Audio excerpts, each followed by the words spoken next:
everyone, and welcome to this week's episode of DEI After 5. Y'all, this week I am so excited about this particular episode and this guest. If you have followed me for any amount of time, you know I've been talking about, how we need to shift and how we need to change our leadership, how we approach leadership, especially in days and times like this where we really need to be more human-centered. We really need to get out of the mindset that we are just managing projects to we're managing people. And my guest this week has written a book called Lead with a Coaching Mindset that aligned so well with everything that I've been saying. I read it and I was just like, okay, I'm not crazy. This is the way that we need to go. So I am so excited to bring on Damian Goldvarg, who is the author of this book. Damian, welcome to the show. Great being here. Thank you for inviting me. Oh my goodness. Like if you can't tell, I'm bouncing in my seat because I'm just very excited about what you have been putting out here, your book, all of that. So for folks who may not know who you are, can you tell us a little bit about yourself?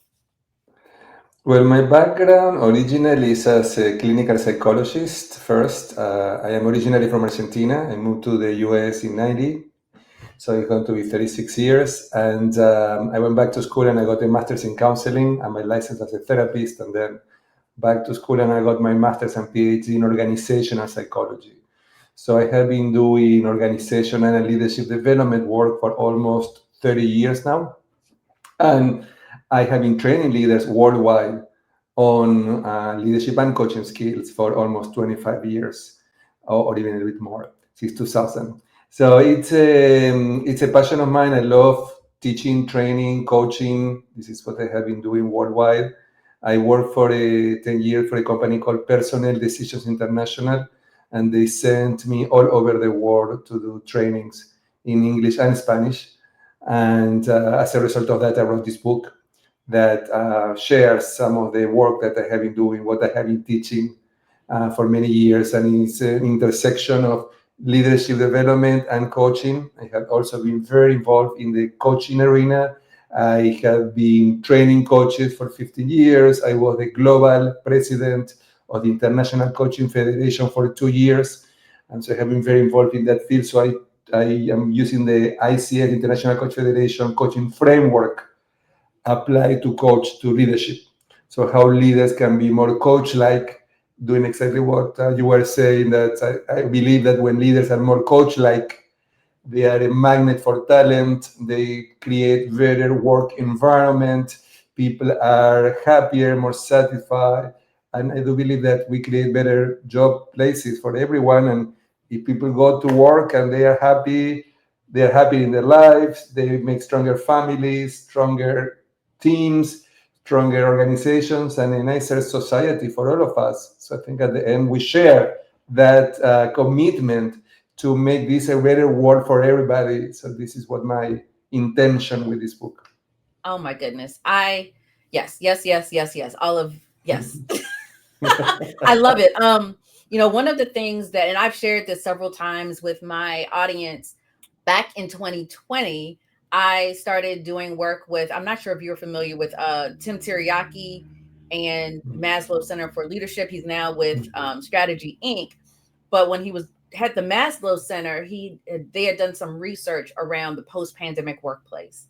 And one of the visuals that I often share is this expectation that employees have that their leaders operate as mentors and coaches. And I think that, and that's just one of several, things that people expect. And what's been fascinating to me, every time I show this chart in my workshops and my trainings, people kind of get a little bit of anxiety when they hear coach, because, people think that they know what a coach is. Let's start there, one. And two, people confuse coaching and mentoring, right? And they're two very different skill sets. And I think that people feel that, oh, I'm a great mentor. And we probably know more about mentorship just based on our everyday interactions with people in the workplace. But I find that very few people know and understand what it means to be a coach. So, can you talk to what coaching is in the context of the workplace? Yeah, so coaching is, and it's interesting because one of my clients, they in their organization, coaching is for performance management. So if anybody needs coaching, means they are in trouble. So Right. I had to work really hard in explaining. Okay, this is not what it is. Coaching is not about fixing. Coaching is about development. So the definition of coaching by the International Coaching Federation is about partnering with people so we can maximize their potential. So the goal of coaching is to have conversations because coaching always happens in conversations.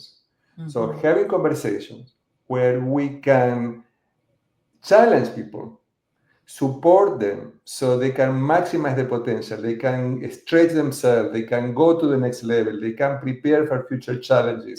So it's developmental versus fixing problems.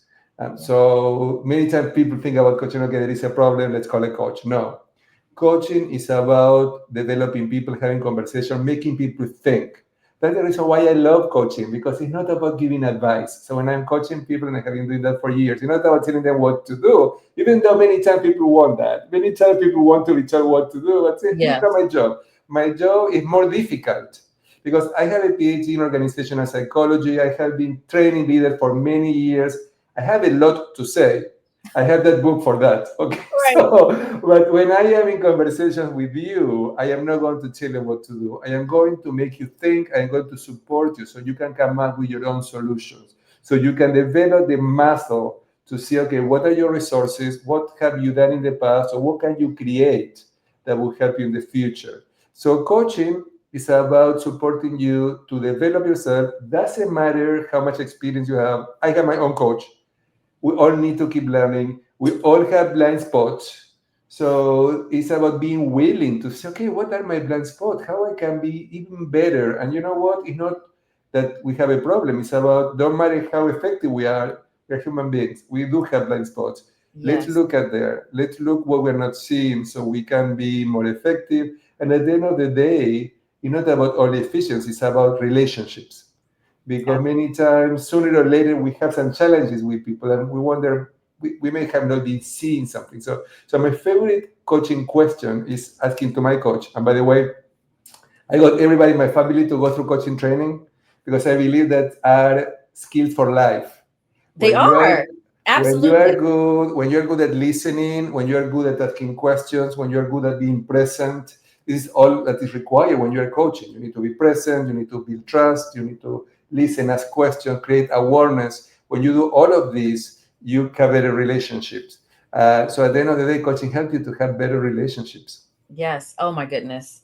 There was something that you said just now that just kind of sparked for me. One, every good coach has a coach, Mhm. right? Every coach has a coach. And, even I have a couple of clients right now, and I said, part of this mindset shift is going from telling someone what to do to asking the right questions, right? So when your gut reaction is to tell someone what to do, I always say, what question can you ask right now to help them get clarity?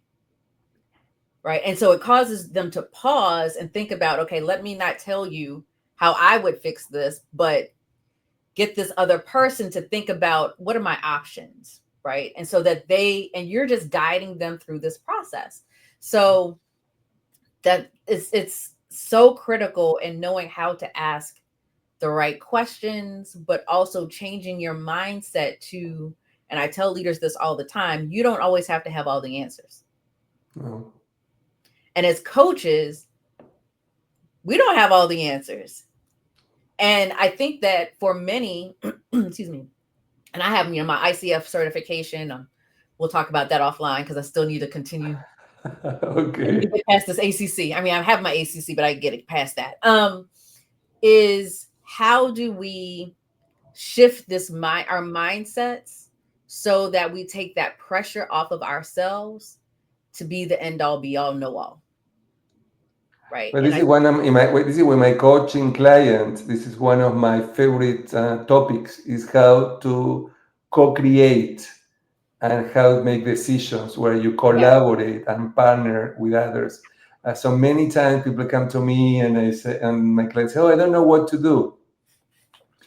And I always, in my mind, is okay, ask your people, ask others. You don't have to have the answer. But again, as a coach, I am not telling them that. So I hope that they get there by themselves. So I ask, okay, let's see, what do you think are different possible scenarios here? And right. we look at different possibilities. So if it is completely out of their awareness, I may suggest, okay, what about collaborating and asking people working for you together to come up with something together? So this idea of partnership and collaboration and co-creating is natural for some people, but not for most people. Yes. So it's about how we can go there, and with this mentality, like a coaching mentality, is about that too. It's about thinking, okay, how I can collaborate, how we can learn together. So I don't need to have the questions, but I do need to have. I don't need to have the answer, but I do need to have the questions.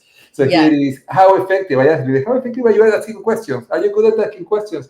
But people are really bad because this is not where we go. We go to fixing, we go to problem solving, we go to telling people what to do, and we think that our wisdom, our experience is going to help others versus holding the space for people to think. So Yes. this is one of my key challenges, even when I train coaches. When I train coaches and mentor coaches and coaching supervisors. So when I train coaches, I also challenge them to see, okay, are you being effective at holding the space for people to think? So being in silence Mm, does not mean that you don't know what you're doing or you are not providing value. Being on silence help people to think. And many times people don't have anybody in their life that will listen to them because they yeah. will go to anybody, they will tell them what to do. And this is not maybe what you want. Maybe what you want is somebody to listen. And do you know what? When you speak, you sometimes clarify your mind by speaking. Hmm. So many times this is what we need. We need somebody to listen so we can speak. And in the speaking, we have more clarity about what we can do. So you kind of touched on the question because listen, I'm telling the audience now.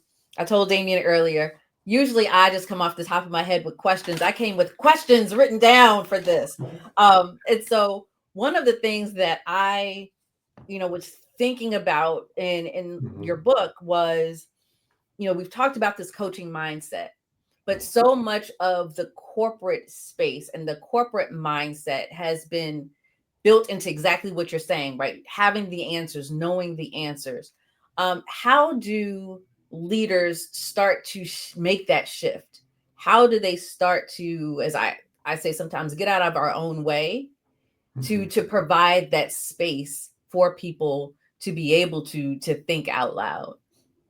Well, I wrote my book exactly for that. My intention reading the book was for leaders to read the book, and as a result of reading the book and seeing the value and understanding the value and the result of coaching others, that may inspire or motivate them to do it. So some people are naturally motivated and inspired and want to be great leaders. So they are looking for different places and they're looking for resources, how they can be even better.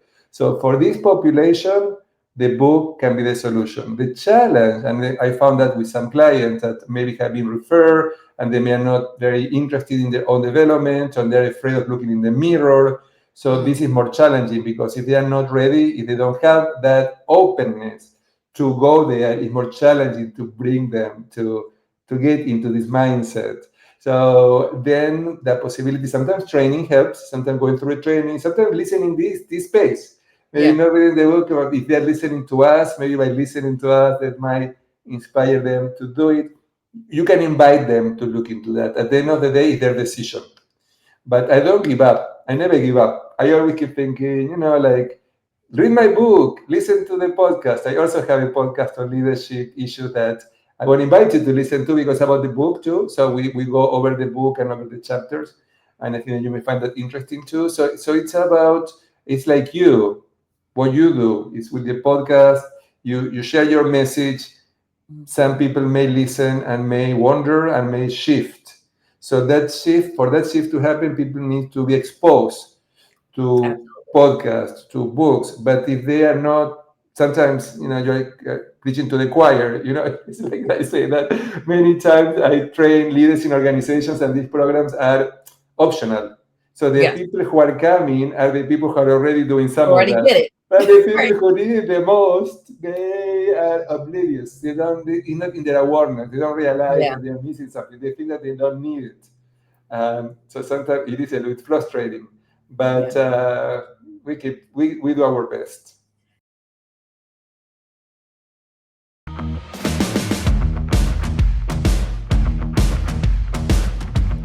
DEI After 5 is produced by the Leon Thomas Group. For more information, go to theleonthomasgroup.com.